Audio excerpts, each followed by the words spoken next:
thënë kulmin e vet. Pra është vështirë kthesh në epigon, është ajo shpreha epigonizëm, të përsëritësh të shkuarën në mënyrë kështu fikse, si më thënë. Ka kaluar ajo kohë, edhe mënyra e të pluftuarit tani është fare ndryshe. Po unë do thoshja që disa pjesë të atij fortifikimi mund të mbajnë në çkuptim. U bë muze ajo strehimi 5 katësh, unë e kam parë atë. Një pjesë e popullsisë e ka parë, se është muze, atje këthe ku shkon nga Rapi Treshit, këtu në Tiranë. Bunkarti. E Bunkarti. Po. Tashi brenda ka edhe bunkerin. Unë e kam parë, ajo ishte 5 katëshe. Kishte zyra, kishte sallë mbledhjesh, kishte shumë facilitete që i lejonte shtabit të përgjithshëm dhe një pjesë të leadershipit shqiptar për të drejtuar që andej. E njëjta gjë ka qenë Gjirokastër në zonën e Munde Ura e Kardikit, në mal ka qenë 2-3 katëshe, e kam parë dhe atë ka qenë për korpusin, vendkomanda e korpusit.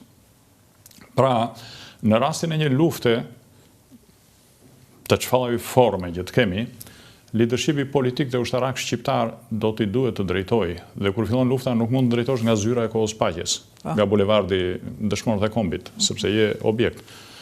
Problemi është se nga do drejtosh. Pra, në këto momente leadershipi jon nuk ka një vend të përshtatshëm për të drejtuar luftën. Po mund të futesh te ky muzeu, ose muzeu i shtetit shqiptar është pra?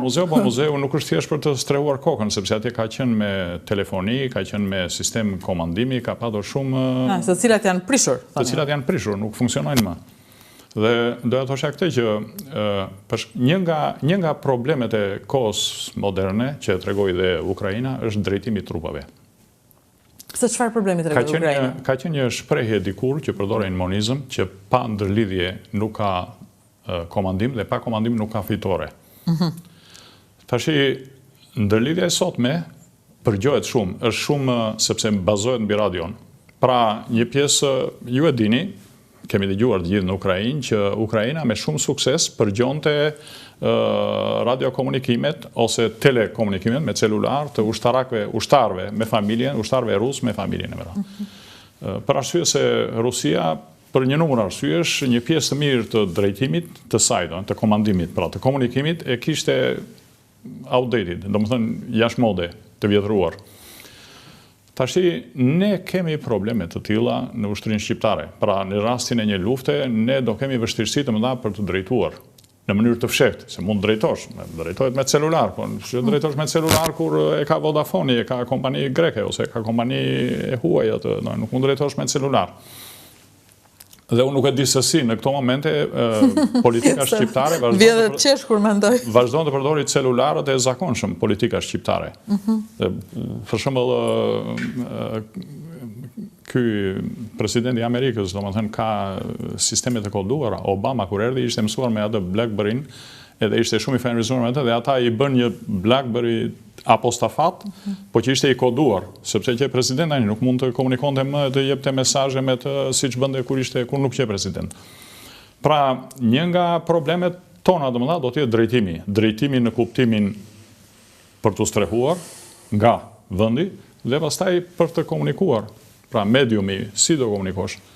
Se nuk e kemi në një përveç Vodafonit, si me thënë, dhe Uanit. Ne kemi sistemin e kemi radiove. Sistem? Pra, kemi, sigurisht. Janë edhe disa programe, në programet buxhetore që mund të merren nga Ministria e Financave. Ka programe për kryesisht për internetin, po janë në nivel strategjik. Se sa të koduara, sa të sigurta janë, nuk e di. Por nuk kemi, sepse nuk është fjala vetëm atje, po bëhet fjalë edhe për nivelet e poshtme. Pra në nivelet e poshtme, me sistemin e radio komunikimit, ne kemi probleme. Në kohën e monizmit, kishte, pra komunikimi bëje me telefon, me radio, me sinjale me radio. Po pra, këtë duhet të di si bëj komunikimi. Ja, për shembull, uam qëlloj vetë në Gjirokastër. Në Gjirokastër tek ai tuneli i luftës... Po, te komiteti, te bashkia. Te bashkia, po, futëm. Vajzat që djem që më shpjeguan çfarë ishte se kishin idenë, me shkuptova, kishin një letër, ja u kisha dhënë dikush dhe atë lexonin. Nuk gjende një njeri që ta shpjegonte pse ishte përdorur. Vetmja gjë që thuaj ishte shumë e bukur, më ka ngel mendja një Cicerone me një anglishte të mirë, një vajzë bukuroshe, i tha turistëve, ato janë në këtë vend, tha, e ka bërë Enver Hoxha, tha ka harxuar shumë para, tha po ne po i marrim tani ato para se po paguani ju, tha turistëve. Dhe kaq dinte ajo. Dhe atu unë pash ndërlidhjen, pash dhoma të veçanta të ndërlidhjes. Atje ishte, domethënë në atë periudhë ishte pothuajse ndaluar të komunikoj me radio. Nuk flitet pra, me radio. Në rastin e pra ishin radio, për kohën ishin të mira, jo keq, po kishte një disiplinë të theksuar Jo, unë pash telefona atje. Të punës në radio. Pra e gjithë ndërlidhja, kryesisht ndërlidhja bëj me telefon. Tashi Shqipëria ishte pothuajse e gjitha e rjetëzuar me telefona në atë kohë. Dhe në teren malor, telefonat, rrjetet telefonike ishte me normë kjo, duhet ishin mbi 80, pra më poshtë se 80 cm, nën tokë, në teren shkëmbor, me qëllim që të mos dëmtoheshin nga artilleria dhe aviacioni armikut, kurse në teren fushor ishin mbi 1,5 metër, me qëllim që mos dëmtoheshin nga traktorët, nga plugjet që punonin, që domethënë tokat bujqësore.